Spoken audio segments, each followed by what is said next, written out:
गुरुपूजिताय गुरुदैवताय गुरुकुलस्थायिने गुरुविक्रमाय गुह्यप्रवराय गुरवे गुणगुरवे गुरुदैत्यकलक्षेत्रे गुरुधर्मसदाराध्याय गुरुपुत्रपरित्रात्रे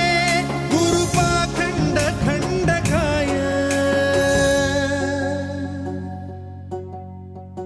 गीतसाराय गीततत्त्वाय गीतगोत्राय धीमहि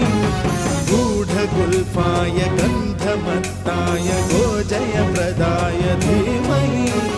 गुणातीताय गुणाधीशाय गुणप्रविष्टाय धीमहि एकदन्ताय वक्रतुण्डाय गौरीतनयाय धीमहि गजेश